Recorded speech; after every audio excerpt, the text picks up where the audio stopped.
Hi viewers எல்லோருக்கும் வணக்கம். இன்னைக்கு சிறகடிக்க ஆசை கதையில் அருணி ஸ்ருதியோடைய ஹோட்டலுக்கு வராங்க. அருணி கூட மனோஜும் வராரு. அப்போ அங்கே முத்து, மீனா, ஸ்ருதி எல்லாருமே இருக்கிறாங்க, ரவி எல்லாருமே. அப்புறம் பரவாயில்ல ஸ்ருதி, உங்கள் ஹோட்டல் ரொம்ப நல்லா இருக்குது அப்படின்னு சொல்கிறாங்க அருணி. உடனே மனோஜ் சொல்கிறாரு, ஏன் அருணி, எவ்வளோ பெரிய பெரிய ஹோட்டல்லாம் இருக்குது, நீ ஏன் இந்த சின்ன ஹோட்டலுக்கு வந்த, நம்ம அங்கே போயிருக்கலாமேன்றாரு. உடனே அருணி கேட்குறாங்க, என்னங்க உங்கள் சொந்த பிஸ்னஸ்ஸு, உங்கள் வீட்டில் உள்ளவங்க வச்சுருக்காங்க இந்த ஹோட்டல், நீங்களே இப்படி பேசினா எப்படி, வாங்க இங்கேயே உட்காந்து சாப்பிட்லான்றாங்க. உடனே ஆர்டர் போடுறாங்க அருணி. அப்போ மனோஜ் சொல்கிறாரு, அருணி இதெல்லாம் உனக்கு ஒத்துக்காது, வேண்டாம், இங்கெல்லாம் கண்ணா பின்னான்லாம் ஆர்டர் பண்ணாத, நம்ம வெளியே போய் சாப்பிட்லாம் வேறு பெரிய ஹோட்டலில் அப்படின்றாரு.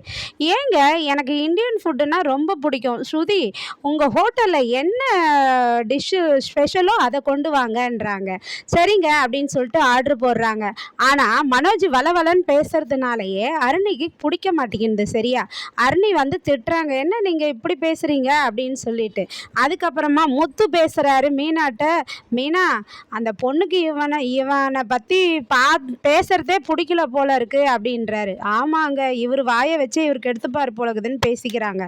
அதுக்கப்புறம் சிந்தாமணி அம்மா அவங்க புருஷனை பார்க்க போகிறாங்கங்க, ரேகாவை பற்றி பேசுறதுக்காக. ரேகா சத்யா கூட பழகிறது சிந்தாமணி அம்மாவுக்கு தெரிஞ்சிருது.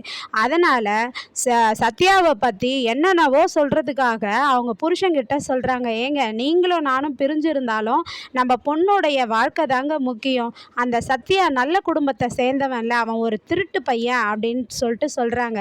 அவங்க வீட்டுக்காரன், பரவாயில்லையே நம்ம பொண்ணு மேலே இவ்வளோ அக்கறையாக இருக்கியே நீ அப்படின்னு சொல்லி கேட்குறாரு. ஏங்க நீங்களும் நானும் பிரிஞ்சிருந்தாலும் அவன் என்னுடைய ரத்தங்க, எப்படிங்க நம்ம பொண்ணு மேலே வாழ்க்கையில் எனக்கு அக்கறை இருக்காதா, அதனால் நீங்கள் இதை கண்டிப்பாக முயற்சி எடுக்கணும், என் மேலே இருக்கிற கோவத்தை நான் சொல்கிறத கேட்காம விட்டுறாதீங்கன்றாங்க. கண்டிப்பாக ரேகாவுடைய வாழ்க்கை எனக்கு ரொம்ப முக்கியம், அதுக்குன்னு கண்டவனுக்கு தெருவில் போகிறவனுக்கெலாம் நான் கட்டி கொடுப்பேனா, நான் கேட்குறேன் சிந்தாமணி, நான் இதை பார்த்துக்கிறேன்னு சொல்கிறாரு அவங்க கணவர். ஏங்க என்னை மன்னிச்சிருங்க, நான் தப்பாக பேசியிருந்தான்றாங்க. நான் உன்னை எதையும் எல்லாம் நினைக்கல, நான் எப்போ மறந்துட்டேன் நமக்குள்ளே நடந்த பிரச்சனையெல்லாம் அப்படின்னு சொல்கிறாங்க.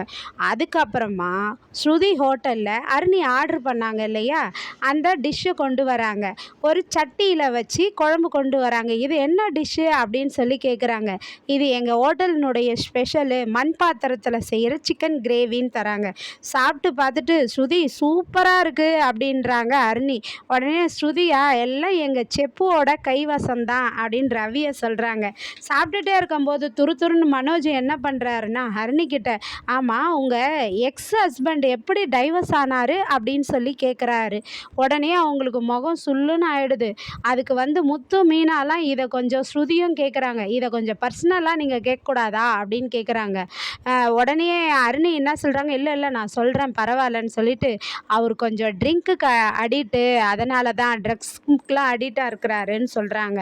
உடனே இல்லை, ஓ அப்போ முத்து மாதிரியா, அவனும் நல்லா ட்ரிங்க்ஸ் அடிப்பான் அப்படின்னு சொல்லிட்டு கிண்டலாக சொல்கிறாரு மனோஜ். உடனே இது மாதிரிலாம் பேசாதீங்க, இதெல்லாம் பார்க்கும்போது அருணிக்கு பிடிக்கவே இல்லை மனோஜ் பேசுகிறதெல்லாம். அதுக்கப்புறமா என்ன சொல்கிறாரு மனோஜ்னா, சரி அருணி, நான் இங்கே பெருசாக ஷோரூம் வச்சுருக்கேன், உன்னை கல்யாணம் பண்ணிக்கிட்டு நான் ஃபாரினில் வந்தேன்னா அங்கே என்ன பண்ணட்டும் அப்படின்னு சொல்லி கேட்குறாரு. அதுக்கு முத்து சொல்கிறாரு, அவங்க வீட்டில் தான் ஃப்ளைட் இருக்குதுன்னு சொன்னாங்க இல்லைடா, நீ தினமும் போயிட்டு அந்த ஃப்ளைனை தொடச்சி வெயி அப்படின்றாரு. உடனே எல்லாம் சிரிக்கிறாங்க, என்ன கிண்டல் பண்ணுறாங்க, நீ சிரிக்கிற அருணி அப்படின்னு சொல்லிட்டு கேட்குறாரு. அதுக்கு அருணி சொல்கிறாங்க, நீங்களும் தான் முத்துவை கிண்டல் பண்ணீங்க, என்ன ஒன்று அவர் கொஞ்சம் சொன்னது ஃபன்னாக இருந்தது அவ்வளோதான் அப்படின்னு சொல்லிட்டு சிரிக்கிறாங்க. இது மாதிரி கிண்டலாலாம் பேசாத, நீ முதல்ல சாப்பிட்டு வா அப்படின்னு சொல்லிட்டு போகிறாரு. எழுந்து போனதும் அருணிக்கு மூஞ்சி ஒரு மாதிரி ஆகிடுது, என்ன இவர் ஆர்டர் போட்டு போகிற மாதிரி போகிறாரு அப்படின்றாங்க.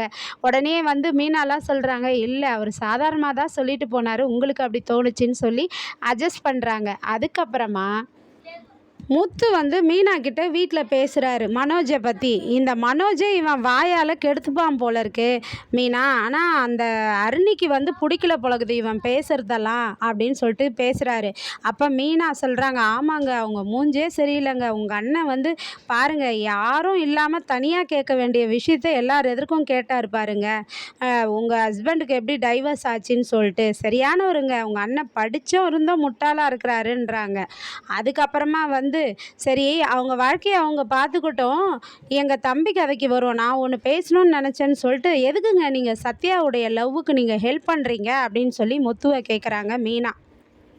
ஏற்கனவே அந்த சிந்தாமணி அம்மாவால் நமக்கு பிரச்சனை தாங்க முடியல. இன்னும் அவங்க பொண்ணு சத்யாவை லவ் பண்ணுறான் அப்படின்னு தெரிஞ்சதுன்னா அவ்வளோதான், சத்யாவை பாடுபடுத்துவாங்க அவ. ஆனால் இதனால் பாதிக்கிறது சத்யாவுக்கு தானேங்க கஷ்டமாக இருக்கும் அப்படின்றாங்க. என்ன மீனா இதுக்கெல்லாம் போய் பயந்துக்கிட்டு, விடு நம்மள சமாளிப்போம், எல்லாத்தையும் சமாளிக்கணும் மீனான்றாரு முத்து. நீங்கள் ரொம்ப சத்யாவுக்கு இடம் கொடுக்குறீங்க, வேண்டாங்க அப்படின்றாங்க. இதில் என்ன மீனா தப்பு இருக்குது? நீ சீதாவுக்கு மட்டும் லவ் மேரேஜுக்கு ஒத்துக்கினா சத்யாவுக்கு ஒத்துக்க மாட்டியா? கண்டிப்பாக நான் சொல்கிறேன், சத்யாவுக்கும் ரேகாவுக்கும் நான் கல்யாணம் பண்ணியே வைப்பேன் அப்படின்றாரு. அதுக்கப்புறம் ரோகிணி பார்லருக்கு ஹரிணி வராங்கங்க, ஐப்ரோ ஃபேஷியல் எல்லாம் பண்ணுறதுக்காக. அப்போ பண்ணும்போது ரோகிணி விசாரிக்கிறாங்க, நீங்கள் இதுவும் லண்டனில் தான் இருக்கீங்களா, யூஎஸில் தான் இருக்கீங்களா அப்படின்னு சொல்லி கேட்குறாங்க. ஆமாம், நாங்கள் யூஎஸில் இருக்கோம் அப்படின்னு சொல்லி சொல்கிறாங்க.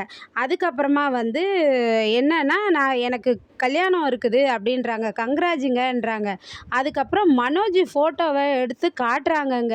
காமிச்சா அவங்க ஃபோனில் எவ்வளோ நேரம் வந்து நீங்கள் கொஞ்ச நேரம் வெயிட் பண்ணுங்கள் ஃபேஷியலுக்காகன்னு சொல்லிட்டு டைம் என்னன்னு பார்க்கும்போது பிக்சர் வச்சுருக்காங்க ரோகிணி. அதை வந்து அருணி பார்த்துடுறாங்க. ஏங்க இது யாருடைய ஃபோட்டோன்றாங்க. என் ஹஸ்பண்ட் மனோஜுன்றாங்க ரோகிணி. உடனே யோசிச்சுட்டு இருந்து அருணி வந்து, நீங்கள் டைவர்ஸ்க்கு அப்ளை பண்ணியிருக்கீங்களா அப்படின்னு சொல்லி கேட்குறாங்க.